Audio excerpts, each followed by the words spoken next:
Hi, it's Kirk from the ADK Rock and Metal channel, and today's guest is the English guitarist and composer Scott from the band Under a Crumbling Moon. And Scott joins us today to talk about really your prolific output as a musician. And we're going to touch upon some of the songs from the new album, and we're going to get more details, Scott, about the background of the band. I suppose I should have said your full name there as well, Scott Taylor, for anyone. Yeah, that's quite right. Yeah. That is your name. I don't get a full name very often. Yeah, it is. That's what you registered to as the songwriter. So sorry, Scott Taylor. So Scott, before we get into it though, just tell us a bit. How's your day been so far? What have you been up to? Yeah, not too bad, man. Like my 9 to 5 day job is a little brutal, to be fair. At the moment, it's an office job, so it's not like I'm into any sort of physical work. But yeah, I basically purchase stuff for a living. That's kind of what my job is. So that's what my day has been. It's been a normal day in the life of somebody who works in procurement. But it's fine. Like, it keeps me it keeps my brain active, that's for sure, outside of the music world. But yeah, all right. Got in, had myself a little roast dinner, which is weird to say it's a Thursday, but I've gone for a Thursday roast. Why not? But yeah, how about yourself? Good day? Yeah, a bit like yours. Busy. So I work in the education services sector. So yeah, that's been a busy one. I'm looking forward to this interview. It's like a treat at the end of it to be able to speak to musicians, especially people like you who've produced an album which I really enjoyed, and I'm always keen to learn more about the band. Actually, before getting to the first question, I've had conversations with your current bassist Andy Price. I know him through that Cambridgeshire instrumental post-metal band, The Grey. How did you get to meet him? Me and Andy go back a while now. Actually, probably met about 7 or 8 years ago. He was in Conjurer for a bit. Now, I was in a band before Crvmbling Moon called Gargantua. Yeah. Bit of a doom band, I guess, from the Leicester area, and us and Conjurer went on tour together, and that's kind of how I met Andy. And really, since that moment, Andy has pretty much been one of, not just like from a performing aspect, because you would have seen The Grey, I imagine, and he's an absolute animal, like, live, and I love that because, like, I've always I'm not one of those shrinking vioolets when it comes to music either. Like, I like playing and like getting well into it and and seeing other people do it just proper grips me. Like, there's nothing better than seeing a band when they're all just like going nuts. And so not only has he been like a really big sort of influence in that regard, in regards to live performances and stuff, he helped Gargantua out through the years as well when our bass player couldn't make certain gigs. But aside from that, Andy's one of those people that if he says you need to check out a band, you need to listen to him. 100% need to listen to him. He's got his finger on the pulse. I think his taste in music is very similar to mine. So he's introduced loads of like new music to me over the time, and I think he really liked Gargantua, like, and he'd come out to some shows as well, and like I say, he helped us out. So we just that was it really. That's kind of how it started. And as time's gone on, he's always said to me, he's like, if you ever do something, I'm your bass player. And I was like, yeah, I know that. Like, I've always known that. And that was it really. So yeah, mate, through gigging, I've not really known him very long in the grand scheme of things, but yeah, always had massive love for the bands he's been in. And yeah, he's turned me on to a fair few decent bands himself really over the time. So I feel like I owe him a lot. Yeah, first time I bumped into him was at the Red Lion in Stevenage. The Grey were playing a show, and he had a Dillinger Escape Plan hoodie on and a Norma Jean t-shirt, cargo shorts. And I was like, wow, this guy looks cool. You know, just for them 2 things alone. And I was that. And I've seen them a few times, and he's really all over this record, isn't he? Certainly, he's really loud in the mix, and he's not just following the guitars. So I want to move on to the productivity of this band and the origins. So you've released 2 albums and an EP in 2023. That works out at 120 minutes of recorded material. You've then released an album just short of 1 hour that came out at the beginning of April, your third album. So what's the secret to this band's prolific output? Because that is just phenomenal. And also, I will say this out loud, because I know that Andy, if he sees it, will be jumping up and down and saying, I really should have said something. All the instruments have actually been played by me, except for the vocals on in this band so far. Although it is my hope that obviously the next release, now that I know I've got an actual solid band behind me, is that we will actually have like a proper thing where everyone's contributing. The secret, I mean, honestly, like there's not really a secret. I've always been pretty prolific. Songwriting's pretty much the only thing I've ever truly been good at in life. And I don't mean that in a big-headed way. I just know that I know what I'm doing, and I have a lot of fun with it. And the Gargantua stuff is also like another one of those things that when that started rolling, and we ended up getting signed to a record label, which is really unusual. Like that's never happened for like bands that I've been in before. That I knew that I must be on to something in regards to what I'm doing, in regards to like structure of music. Obviously, fast forward a bit. So I've always pretty much I feel like I'm one of these people that's always got like a collection of songs just ready to go again. Do you know what I mean? Just I don't know. It's just like one of those things. COVID, obviously, it stopped everything, didn't it, for everyone? And I've always had like it's a bit more expansive now, but I've always had at least a very basic recording setup at home. I'm very fortunate in the fact that when the world locked down, I was like, well, all right, I'll just write music then, would I? So I was looking to keep my job, so like I still had to have the 9 to 5, and that was all great, but no gigs and nowhere to sort of focus music other than purely writing was probably the main driver behind all of this. And I mean, there's more than that as well, believe it or not.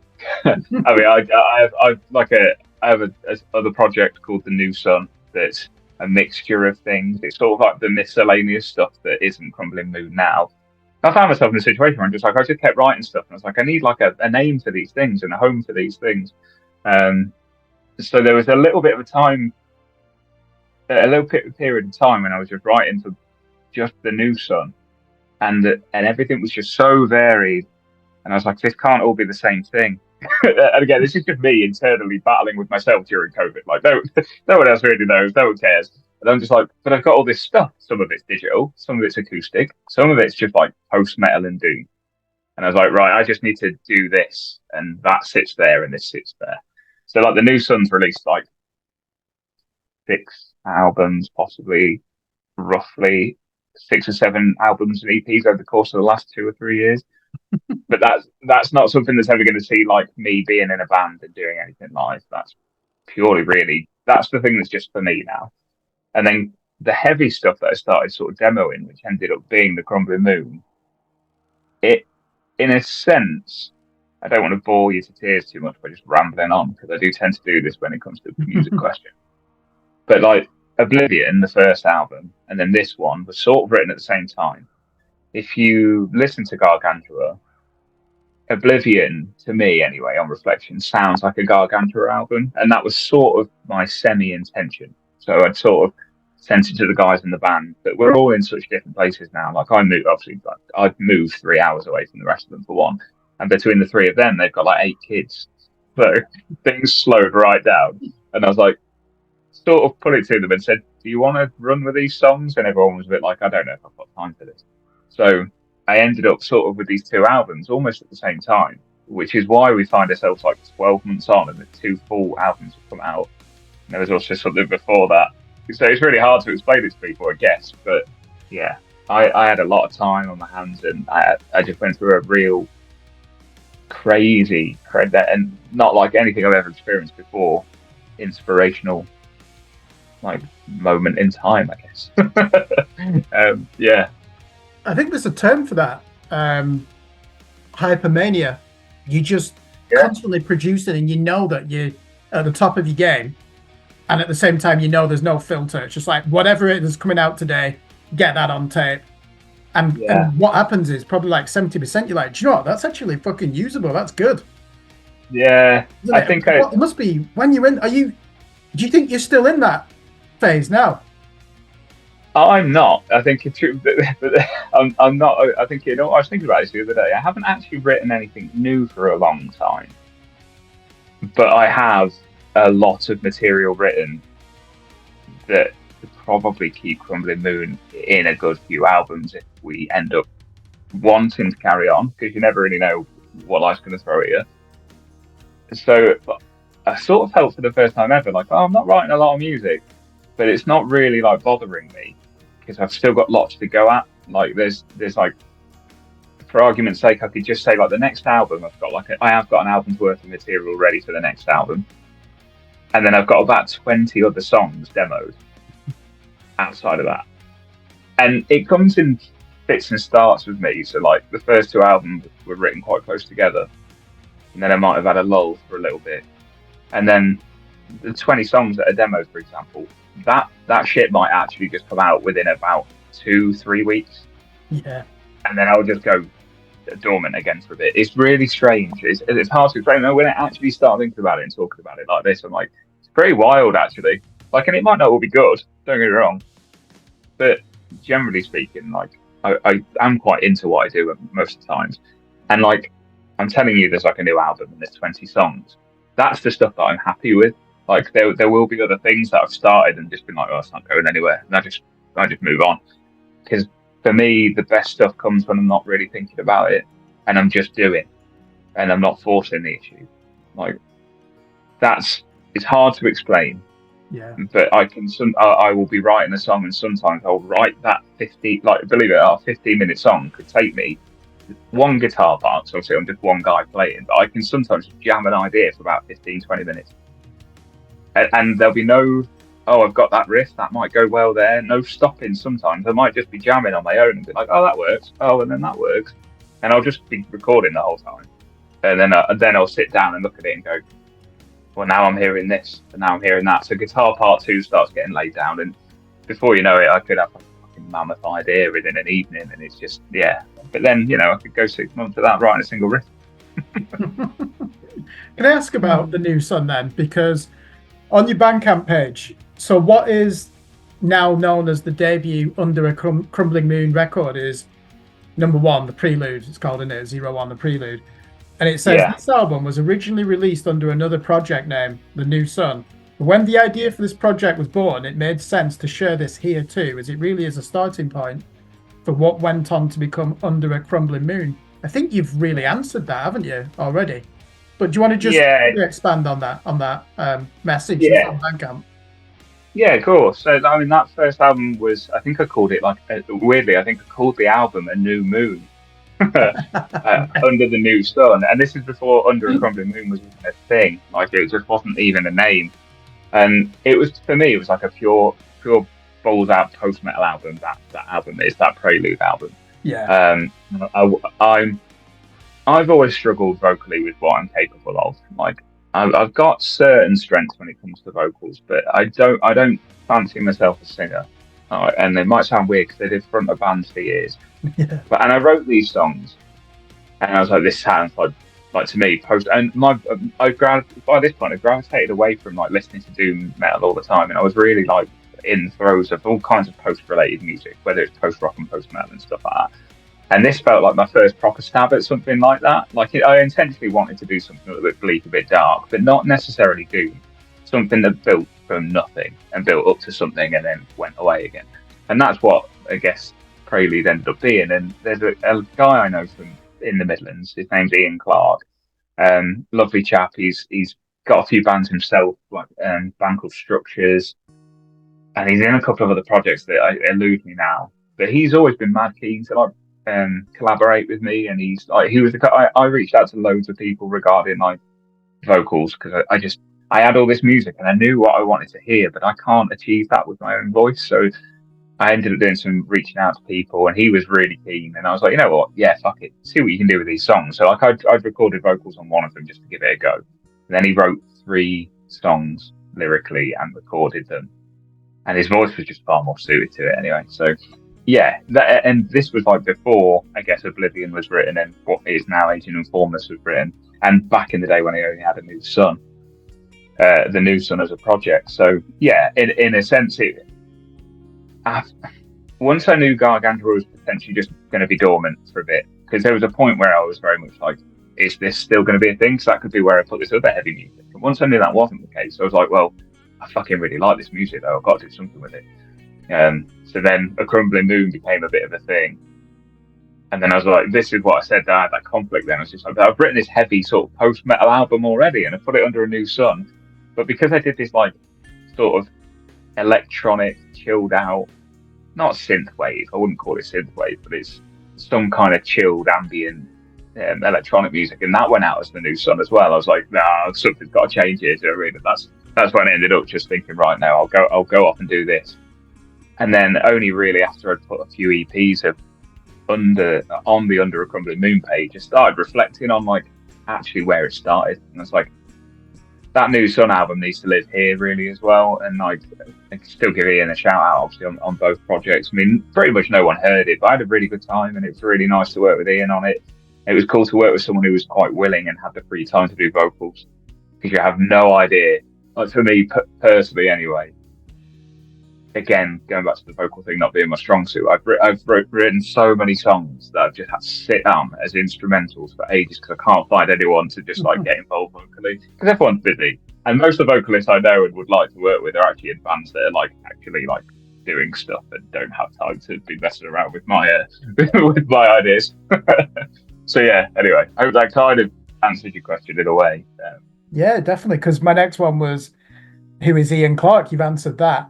I'm actually going to, before we talk about Church Road Records and even Holy Law Records, you know, Gargantua, your debut single, Calling a Lost Void, in your words, an ode to loss. Can you tell us what event inspired this song? So my stepdad passed away really unexpectedly.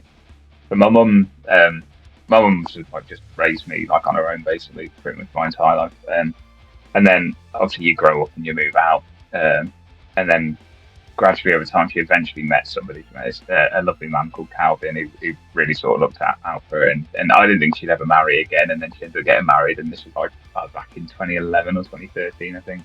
Lovely guy, really soft spoken, really soft mannered, didn't really like a drama, but treated my mum really well, made her laugh, and that's all that really mattered to me. And of course, like, he came with a couple of young girl like kids himself, so she had like a little family around her. And of course, I've sort of grown up by this point, and I've got a house and I'm off doing my own thing. So it was kind of nice to know that my mum had found that a little bit.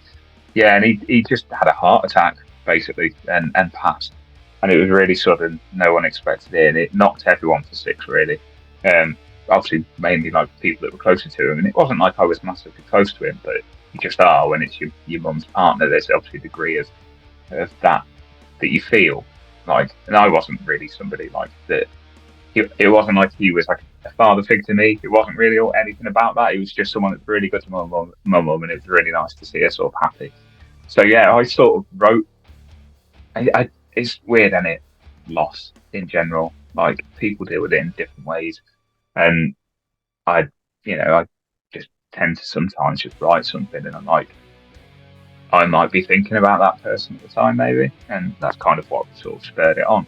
It's very much, to me anyway, audibly, it sounds very much like a bit of a nod to that kind of emotive doom of like Paul Bearer and stuff like that. It was a big part of like a huge inspiration for me anyway, and it was one of those rare moments. I was like, I've got some lyrics for this, and I did sing on it. So yeah, that was one of the first things really that I feel like outside of that first New Sun record, or what became the Prelude, that was like, it felt a bit standalone-ish. It didn't feel like it was about to embark me down that road necessarily.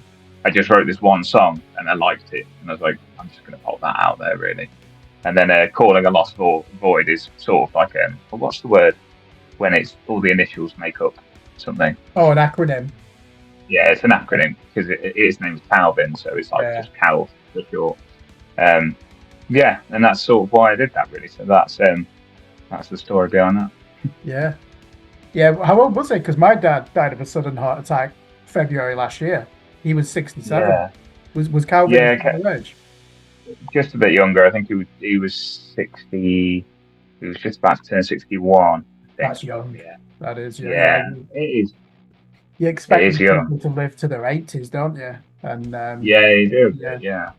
No, it did, and like with anything with that, I mean, it takes moments like that for you to, I don't know, realise that we're not invincible. And it's a shame it takes things like that, but it just does, because life consumes you, doesn't it, day to day, and before you know, like, something like that will come out of the blue again, and you don't expect it. Like we all do, and it won't be the last time. yeah, it's no age. It doesn't feel like an age really. No, exactly. So the first two albums are released by Church Road Records. So for people who don't know, that's Sammy and Justin, isn't it, from Employed to Serve? And I review a lot of their artists for our sister organisation, Screen Blast Repeat. I'm a big fan of Employed to Serve. Gargantua, you're on Holy Raw Records. And obviously the founder of that label has effectively been cancelled now, hasn't it? Yeah. Church Road Records stepped in and picked up that Svalbard album, didn't they, at the time, in 2020? Yeah. Is that what happened with, I know this is a different project. How did the arrangement with Church Road Records come about to release your first two albums? It is definitely linked to that whole history of Gargantua being on Holy Raw and such. That whole relationship actually was started with Brady. I don't know if you know Brady from Contra, but Brady sort of yeah, I do. Yeah, I don't know him. I know of him. Yeah. Yeah, Brady put our record in front of Holy Raw at the time, and that was the reason why we got signed in the first place, really. Other than the fact that, of course, the music was great. But that's helpful.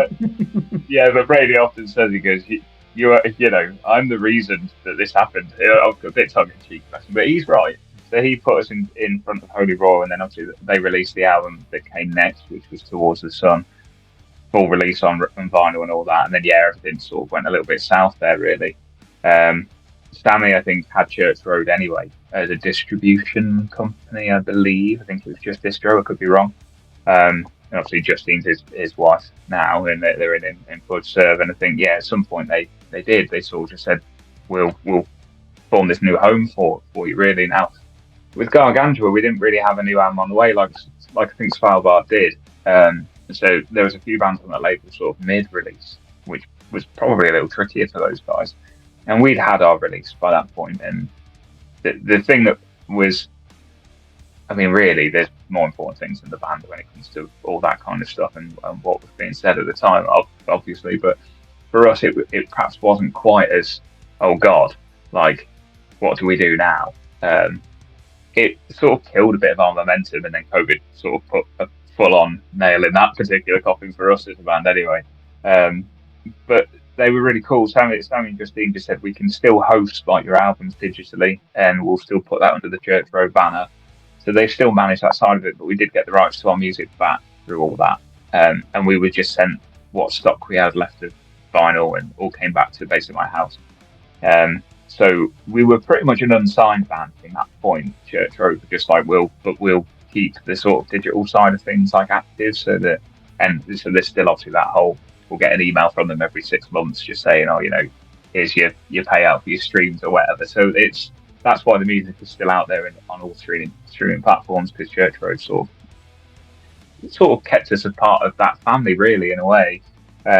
Even though we've sort of gone on to sort of not call it quits, but we have sort of just let Gargantua die off a little bit, just because time plays a different part for everyone, like you say. And that, because I've worked with those guys, worked with Justine mainly on the last Gargantua release. I've never really worked with Sammy before, of course, because he wasn't part of the Holy Raw team, as far as I know. He may have been, but Justine handled our release, and it was done in such an awesome way. Like, it really felt like I was a part of like a proper record label like back then. Like, it was great. I'd never had that experience before. I saw genuinely the benefit in having like a label that believed in what you were doing, and so for me, I was like, I can't. If I ever write anything that I'm ever proud of, that whether they like it or not, they're getting an email from me now. They're like always my first port of call, because they'll always give you feedback as well, even if they don't or can't put it out, and they'll always just say, this is really good, like, what's going on with it, like, keep us posted, sort of thing.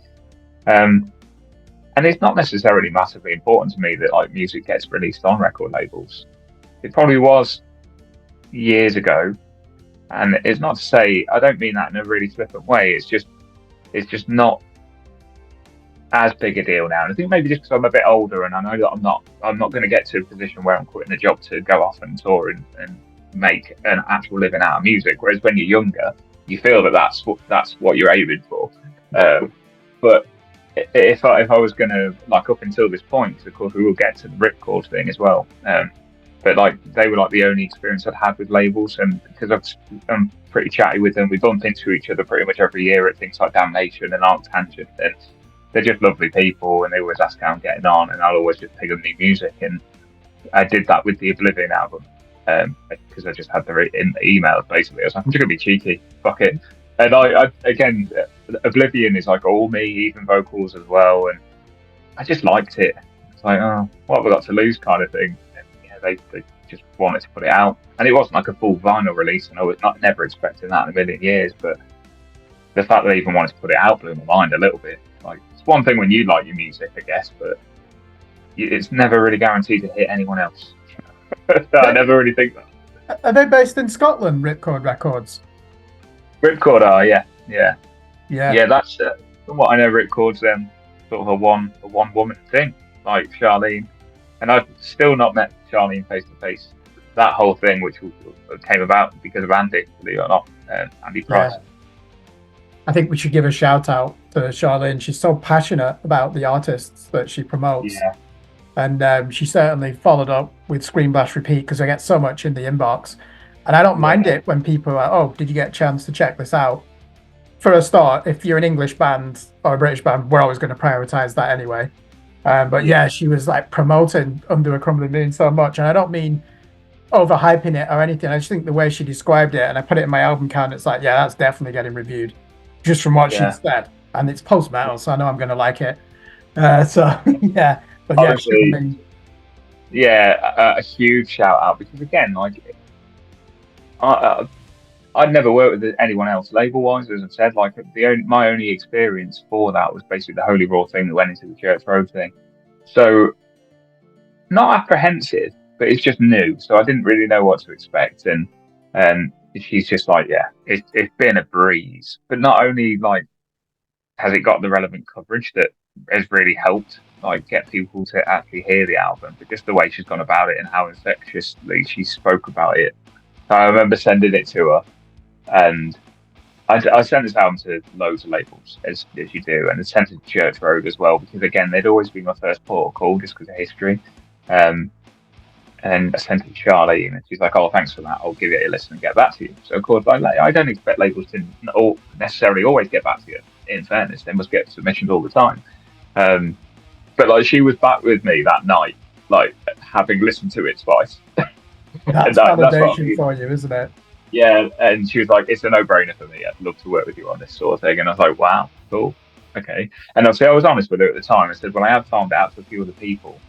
But yeah, again, full disclosure, you've got to be honest with people, I think. And I was like, well, and it's not like I wasn't sat there like certainly thinking, oh, well, we might get a bigger offer from a bigger label. Like, but I wanted labels that I sent it to a chance to respond at the very least, because really, like, we could have had 3 or 4 offers for the record, but it's still about picking the right one. And yeah, like, I don't know, it's got a really good feeling from Charlie just by communicating with her via email. And again, Andy Price, I just trust the guy. The man.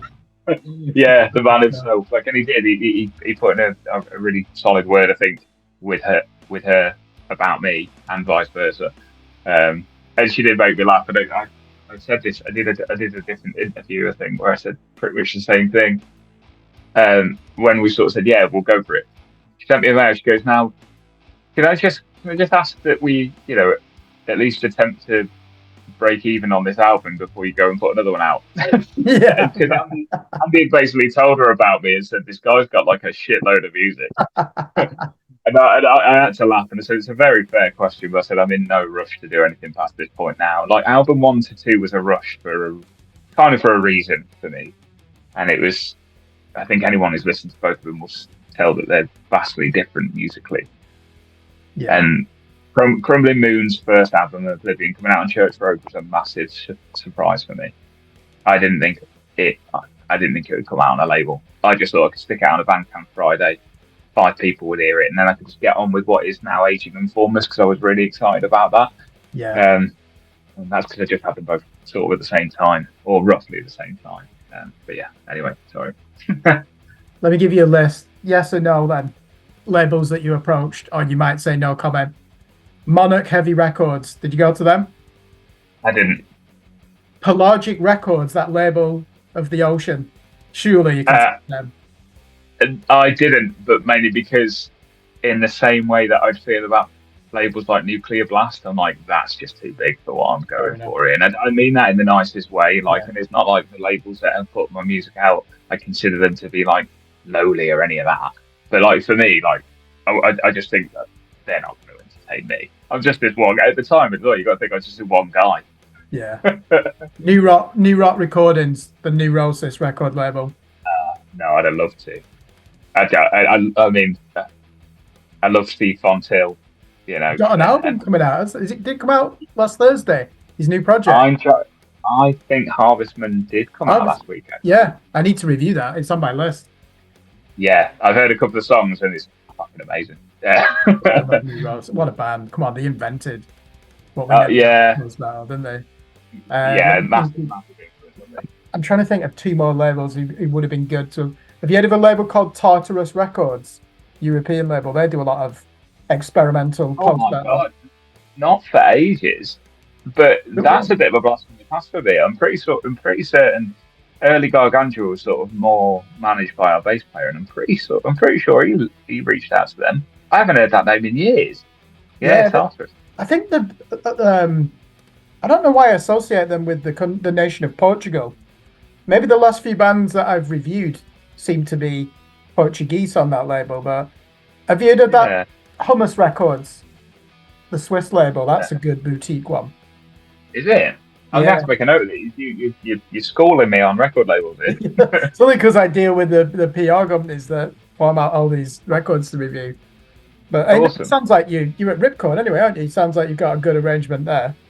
So yeah, it was brilliant. It really has been a breeze as well, and for me, like aging and formless, but it feels to me like quite an ambitious album. Like if I listen to it compared to everything else that I've been a part of previously, it does feel massively ambitious. So it's nice. It is kind of nice to be partnering with someone on its release, to be honest, because it means a great deal to me. In fairness, and it does like just to everyone, but me and Ray obviously have been like the chief writers. So this album really does feel like a step in a new direction, but a good direction. Yeah, no, it's good. I can tell, and like you say, you've recruited a band now. It's actually a live quintet, isn't it? Ray is a big part of it. His background is mainly death metal, isn't it? But he's got a bit of a bloodthirsty black metal voice, really masculine. Really suits the music though, doesn't it? It gives it a bit more an extreme edge. Yeah, and Ray's someone that I had met before moving down here, but he lives in Devon as well. And he was in a band called Codex Alimentarius, and I'd seen them on the circuit a few times. And I think an old band of mine, we made play together actually. And through moving down here and spending more time with him and his partner, because they're old friends of my partner's, she's been mates with them for like forever. So we have them around for dinner, and obviously you chat over beers and whatever, and we listen to records together. And I just got to know him a little more and know how much he loves post metal, which I don't think I really knew in the early days. But again, like my association with the vocal was very much like melodic death metal. Yeah. And I played him some songs, and he was really excited. So we demoed a couple, like probably a couple of years ago now, and I didn't know how it was going to sit with the music either. But man, it's powerful. Like when we actually sat and recorded the vocals myself, like in the garage, believe it or not. So it's like a bit of self-produced vocal in the garage, but like it was great, like really intense, really cool. Like the consistency of all his takes was immense, and for somebody like myself who'd been sat on musically the songs for a long time, to finally get to a point where they had a voice on them that I felt was really needed. Yeah, I mean, it blew me away. But it still blows me away listening to it now. So it still feels fresh to me. Like musically, it's perhaps not as fresh to my ears, but the album feels fresh because of what he's done vocally. And it is. It's really like to me. Some of those parts are dead intense. Like very like felt like they're jumping out at you sort of. But I'm a big fan of that. Exercising some demons, and the clarity and enunciation is very strong. You can detect the words, that it's saying in there, because sometimes, certainly with that black metal, it's more of a shriek, isn't it? That like necro lo-fi sound, but he does it with that muscular roar that you associate with Cult of Luna and your hoodie. Neurosis, all these great bands. So yeah, I think it really does add something to it. Before we talk about the album, I want to go on to a couple of tracks. I always like to ask this question. Not everyone's on board with that term post-metal, but we kind of all know what it means, don't we? Music. Yeah. It's a cynical way of saying it. Music to describe what Neurosis are doing. Bands that are similar. I think that is a bit cynical, or should it be called avant-garde metal? How would you describe your music for people that know nothing about doom metal, sludge, or post-metal? Oh yeah. I think I've definitely latched onto the post metal thing, but let's put that on my head for a moment. So it's to me, I think musically it's gonna sound dead corny this is, but like I describe it as kind of like a journey. Like it has a definite beginning, middle and end, and it's more I think the music I wouldn't say it's prog. That's you gotta be careful with, but like I think it's progressive, it's like it's not in your face heavy all the time. Like it takes its time, it builds up to something. So I guess if you don't know what genres are and I'm trying to describe this band, I would say like, yeah, slow, heavy. To me, it's got lots of melody. I don't know if anyone else would agree with that, but and just sort of like something to get lost in. Like to me, it's you don't necessarily have to be intently listening to the whole thing, but like it's got more of a slow burn kind of thing to it. That's a difficult question, believe it or not, because normally you talk to people, you just like, oh yeah, it's just a bit of post metal. I don't know if it is, but like to me, like you say, that's where my head's at. Like you say, you know what post metal is, don't you? So it seems the easy way to describe it. But yeah, slow burn heaviness, maybe you say that. Yeah, I would put it in there. Are you familiar with that London band Novia? Yes, yeah. We had them on this channel. What an album that was! Great album last year. Yeah, big fan of those guys. And Helve as well. I think Novia and Helve released albums quite near each other. I think. Yeah. Helve are on a label actually as well. But yeah, both really great releases they are. Yeah. See, I've been thinking about this. I keep raising this with every artist that I interview who's in this genre of music. I'm 41 years old. Why does this genre speak to me more than anything else? I could literally just listen to a different post-metal album every day. You know, you said like the cliche of journey. And I always cite this incident 2 years ago. I was walking out in the English countryside and that new Cult of Luna album was out at the time. And I'm walking through in this drizzle. And I can see the village ahead on the horizon. And I just have that feeling, do you know what? I can fucking just walk forever listening to this music. And like the fatigue is comforting. You're just like, I don't care that I've got to get over to that horizon over there, which is three miles away.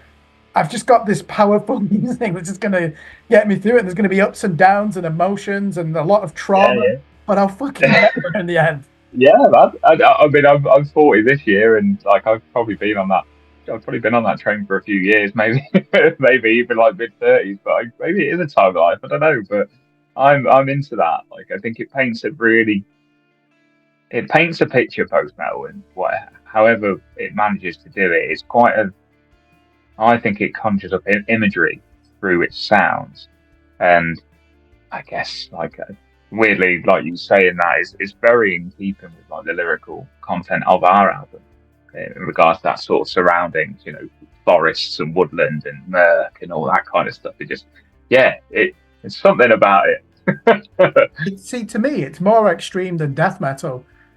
I don't listen to as much death metal these days because there's just so little in there now, especially like, you know, the return to old school death metal, the overproduced death metal. I'm like, it's rare that I find a band that really titillate me, you know, get the taste buds going. Whereas I think post metal is far more extreme, certainly on an emotional level. And maybe that's why I'm gravitating towards it. I'm like, okay, I'm the wrong side of 40, but I'm not going to start listening to AOR rock from the 80s. Don't get me wrong, actually, the song arrangements are quite good. You know, I still want something challenging. And this is, I'm going to read out some, when I was reviewing your album, I made some notes. And there's a song on there that's 9 minutes long called Nocturnal Passenger. Yeah. And I want to ask you a question at the end of these notes. So these were my observations. This is, I think, the third time I've listened to the song. That's when you said imagery. I just start typing things that come into my head. So I put writhing guitar shapes, smoke from the amps like ships sent to sea with human bodies buried in them as a solemn farewell. I feel like the ending to the Vikings with Kirk Douglas. That's what came to mind. The bass. Yeah, nice. The bass carves out a language of its own underneath the maelstrom of overdrive. This music haunts you like the lingering trauma of a family death that you don't want to process. Melodies throb rather than shine in the mix, and they always come etched in sorrow. And your vocalist, Ray Errol, treats his microphone the way an angry airport customer treats his cigarette while waiting to hear more news on his flight delay. So my question at the end of that is, why is there so much trauma and grief in your music, and certainly in this song? Yeah, I was going to say, well, he's been stranded at an airport, so you're absolutely right. No, just to be honest, I gravitate musically when writing towards stuff that's more emotive, and it's not like I'm necessarily a very sad individual. It's not like I'm constantly living any kind of particular drama either.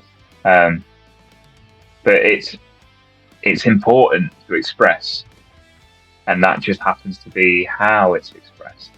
I think there are things in life that are challenging, always challenging mentally, and I think that probably seeps through music more so as you sort of like existential sort of dread, if you want to call it that, and just as you get older you become more aware of things like that, and I think maybe it sort of inadvertently comes out through the music that way for me personally when it comes to that. I think obviously Ray's not here, but I've obviously spoken to him in great detail about lyrics and sort of his inspiration for that. He's very much inspired about the world, he's inspired by the world around him, and he does really live in the woods. Yeah, not literally. He's not got like a log cabin like on his own in the woods, but like they do have a lot of forest around them, so he takes a lot of inspiration from that. He has quite a heavy job, I think, and it takes up a lot of his time. And I think a lot of the lyrics on the album, he felt, and you can listen to the music, I guess it's got its bleakness, and he felt inspired to sort of lyrically approach it in a way that was sort of metaphorically dealing with the battle of the human mind in general. So I wouldn't say there's any particular sort of loss that's pulled that inspiration, but I think it's strange, almost like his vocals are very like, it's so very suited to the music almost, but without really us. We did those things separately from each other. We didn't build all those songs from the ground up together. So I sort of wrote the music how I'd written the music in its sort of slow burn way, knowing full well where I'd want vocals to go, and he sort of absorbed the overall soundscape and then applied his sort of, I guess, his own inspirations from that. And again, yeah, I think a lot of it is sort of metaphorical about sort of mental battle, I guess, shall we say.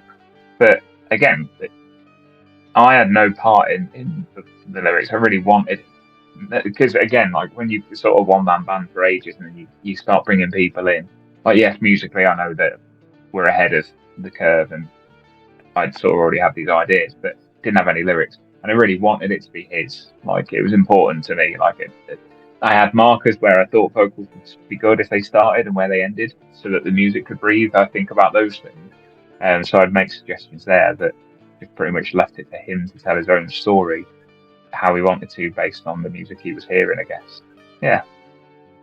Sort of a long-winded way of answering that question. Yeah, I just want to be clear on this. So this isn't in any way questioning the sincerity of the music. You don't need to be processing trauma or grief to write music like this. So I've got a theory on this, and I suppose it's why I gravitate towards it, like you.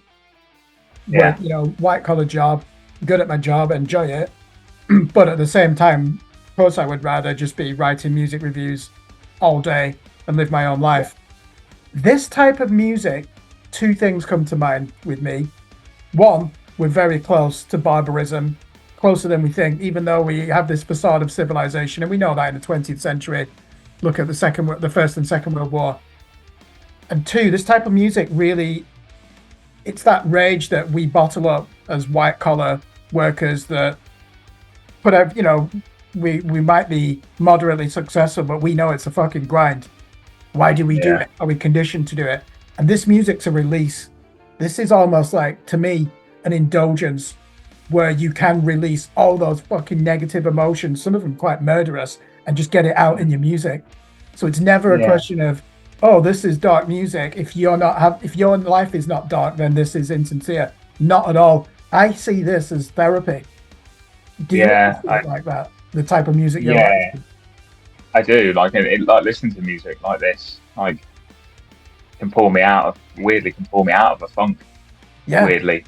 Because it's like I can lose myself in it. And that's important. Because if you don't sort of have something like that to lose yourself in artistically, for me anyway, I'm just going to constantly be thinking about the grind, and I can't do that. Like it's too much. It's way too much. It's too much for me now. Like if I just wake up in the night and the first thing I'm thinking of is a fucking spreadsheet. Do you know what I mean? Like I realise my sort of the mundane part of my 9 to 5 is sort of encroaching too much on who I actually am. And the music is who I actually am. That's the the wings that I'm spreading, if you like, and like stretching out the legs, or however you want to say it. It is a release, and it stops me from going mad. And don't get me wrong, I wouldn't necessarily say that I'm like on the cusp of going mad at any point, but I know that I need it for me inside, and it's hard to put that into words sometimes. And I think that's the case for anyone who does anything artistically, whether it's by painting or music or anything. It's some kind of release to get something out of you that some people don't have that. Some people, I look at some people in this world, and I don't mean anything negatively about it, but just those who can just go to work and just be happy with it. Or, do you know what I mean? Like just do things and just be content. Like there's a part of me that just sort of thinks, why can't I be this content? Because ultimately, like I'm not, but I have an outlet that helps.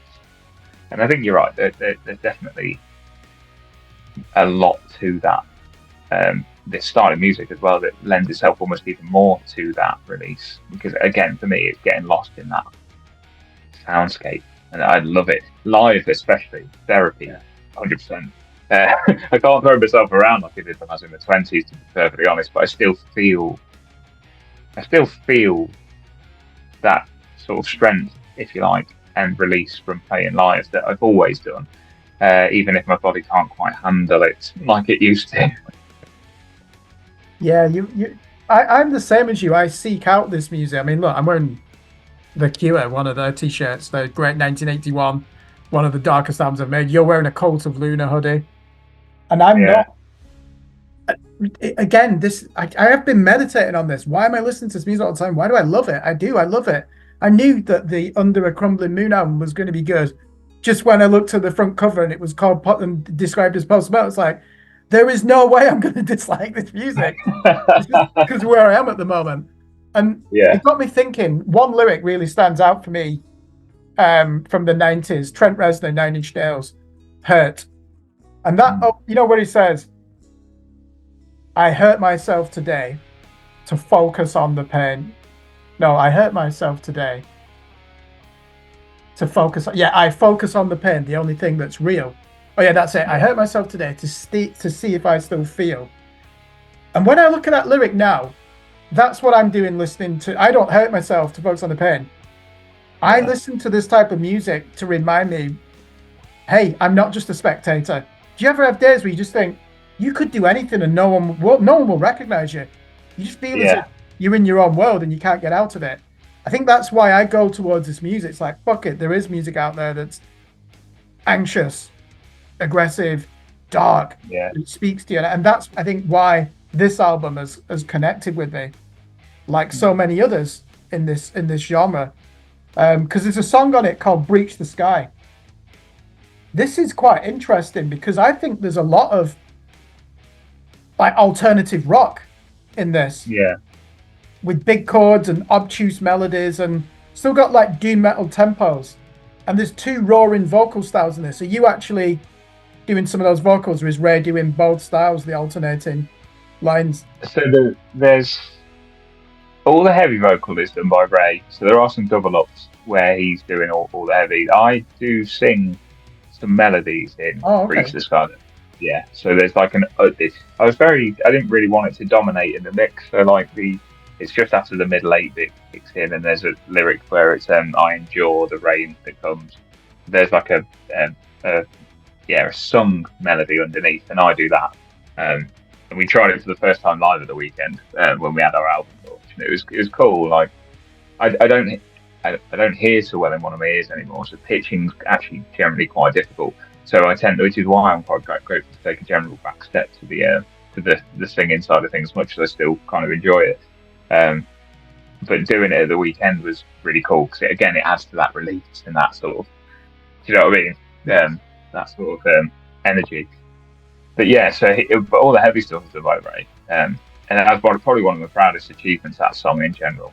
I think like musically, it's probably one of the best things I feel I've ever done, and I think what he's done with it vocally really, really elevated it beyond what I could have hoped.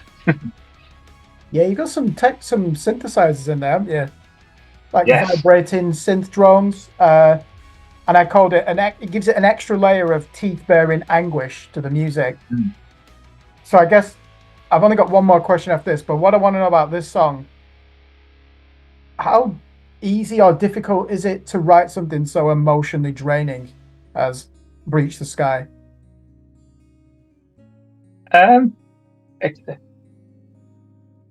It's a tough one because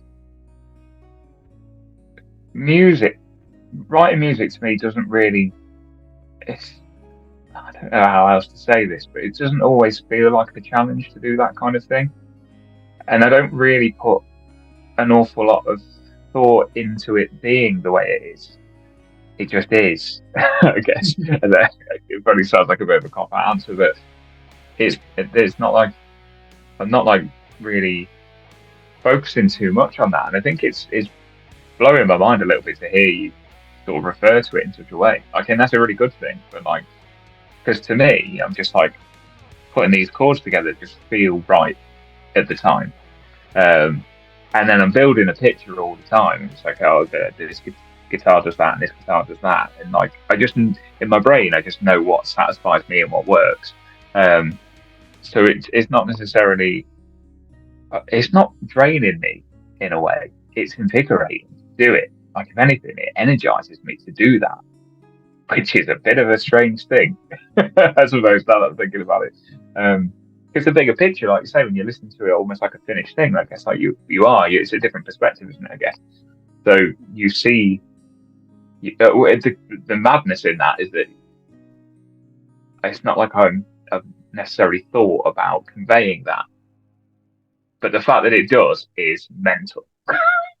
Like, in a really good way, because I'm like, wow, because when I listen to post metal, I feel those things too for other people's music. And I feel it whilst I'm playing it with the lads in the band when it's live, I'm feeling that then. But crazy to sort of, to have someone else sort of pick up on those things as well. Yeah, crazy. So yeah, not so much like draining on me, but like it does. It gives me a boost to put this stuff together. It really does. It really is like the best thing that I think I've ever, like, learning to play guitar and getting into music was the best thing that I've ever done, without sort of realizing it until you're in a position where you're like, God, without this, what on earth would I be doing? Because it just gives me like an energy from somewhere that normal day-to-day life and 9 to 5 doesn't give me. that drains me. That drains me emotionally. We agree on that, don't we? So, yeah. Last question then. You mentioned you did the promo show for Aging and Formless, which is the third album in the Under a Crumbling Moon discography, and it came out at the beginning of April this year, 2024. What other plans have you got? Because you've now got 4 of the musicians in the band, obviously Ray being one of them, Andy Price on bass. You've got another guitar player and a drummer.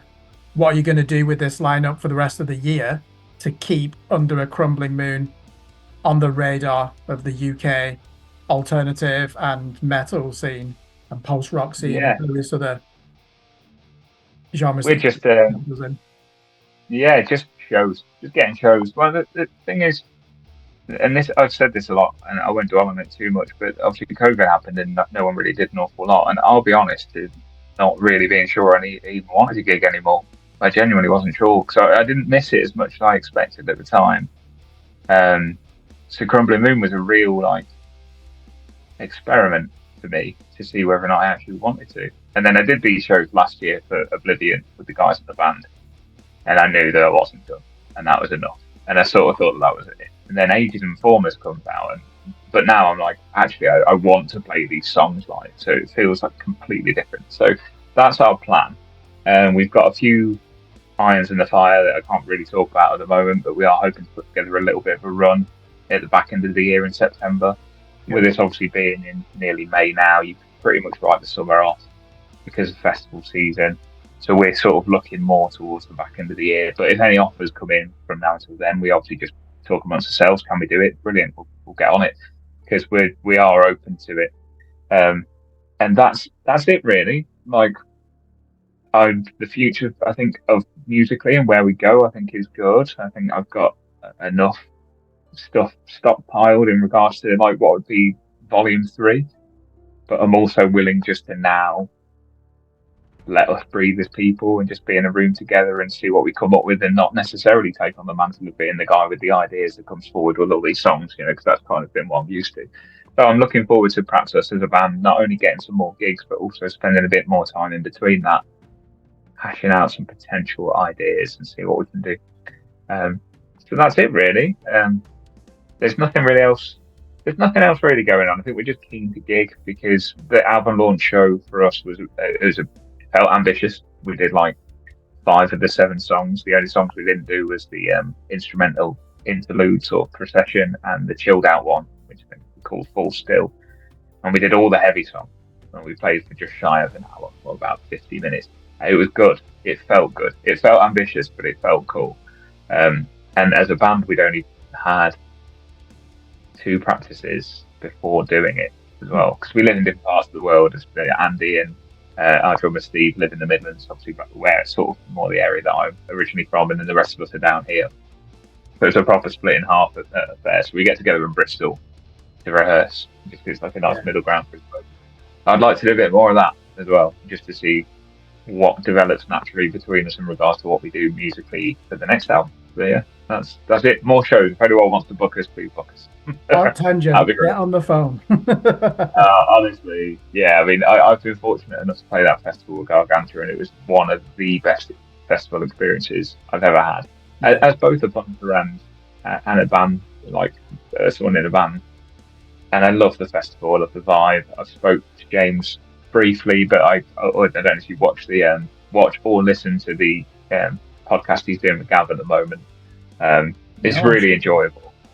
Oh yeah, so it's 2 promoters, 1 pod, they call it. That's come up on my feet. Right, I'm going to add that then. Yeah, it's 1 great. pod. Yeah, and that's Gavin McAnally, who runs Damnation, and James Scarlett, who runs 2000 Trees and Tangent. And what I like about it is that they're festival organisers that are operating at a level where we're in bands playing these things. And so they give away a lot of insight in regards to what it's like to run those festivals. It's fascinating, but genuinely, they're both really humble, honest people who are very likable. So I've been digging into that a little bit, and I sent Agent Informant to Gav actually at Damnation, because we spoke about Gargantua a couple of years back before the pandemic hit. He was a big fan of us as well, so. I'm not the kind of guy that will be knocking on their door and just be like, "Hey, what about us?" Because we're whilst we're experienced musicians, we are a new band, and we need to just get out here.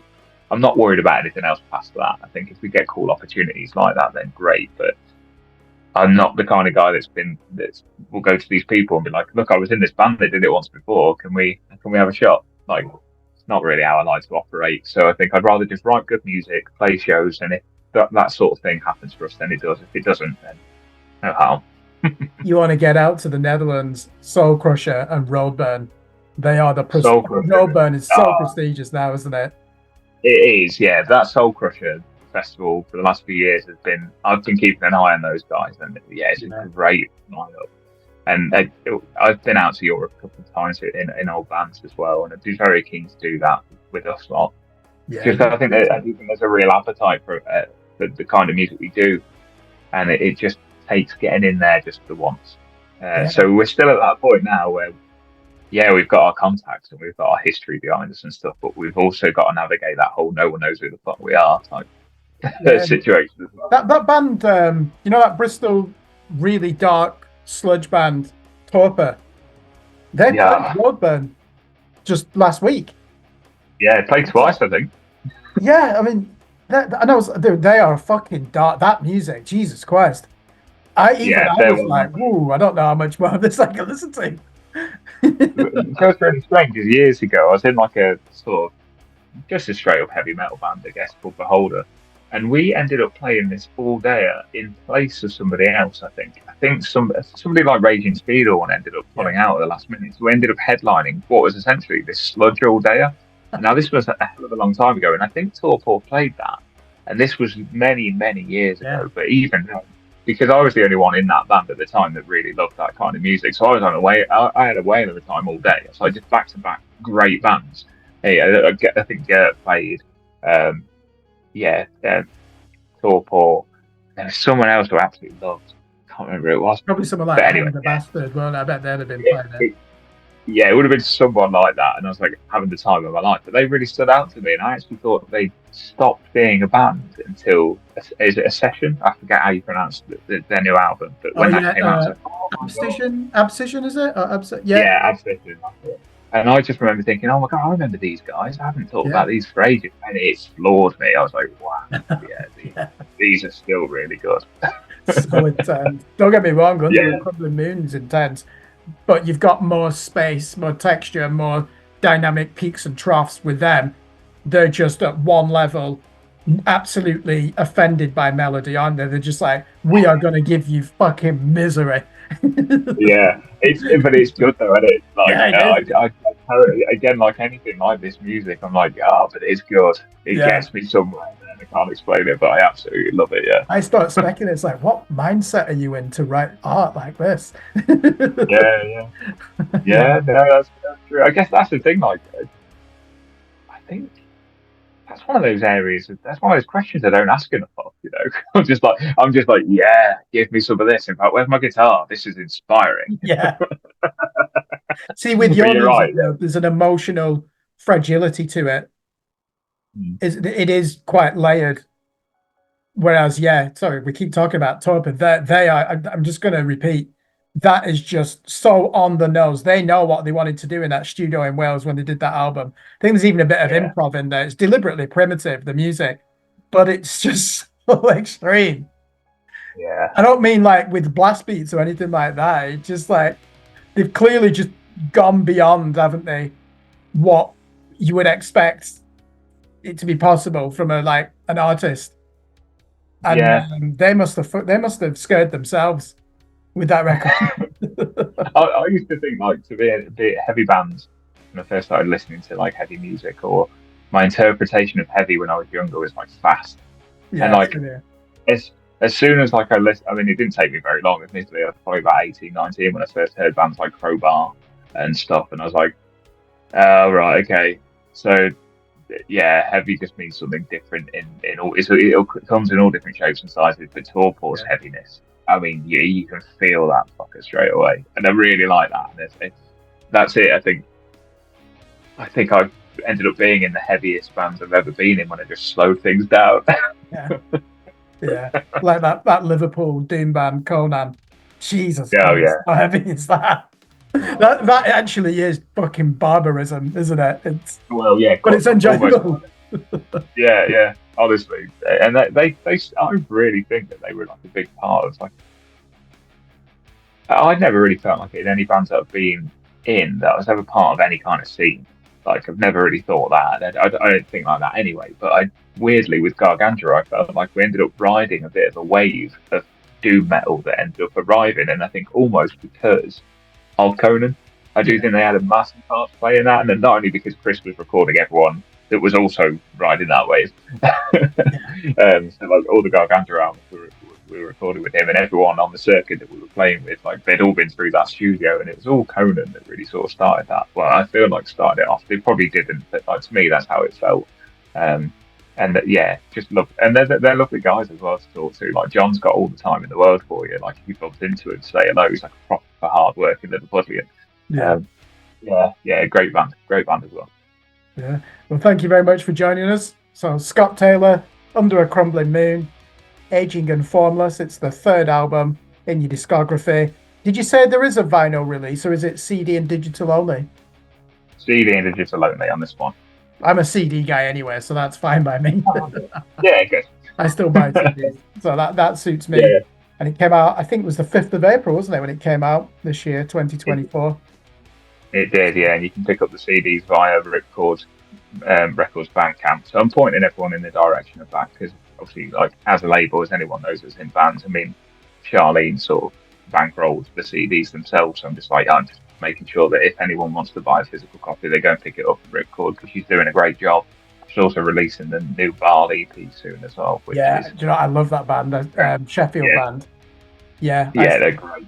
In fact, when I saw the Grey, they were supporting Ball. Oh, really? And that other Sheffield band, Gozer, have you heard them? Yeah. God, I haven't heard them for a while. Yeah, they're really good as well. They're awesome. Yeah, their last EP was fantastic. We interviewed them on the channel here as well. So, yeah, Charlene literally is a patron of the arts. She's putting her hand into her pocket because she loves this music so much. And I'm the beneficiary as a listener. You're a beneficiary as an artist. So, yeah, go and check out Under a Crumbling Moon. And thanks for coming on the show, Scott. Thanks for having me, matey. Take it easy.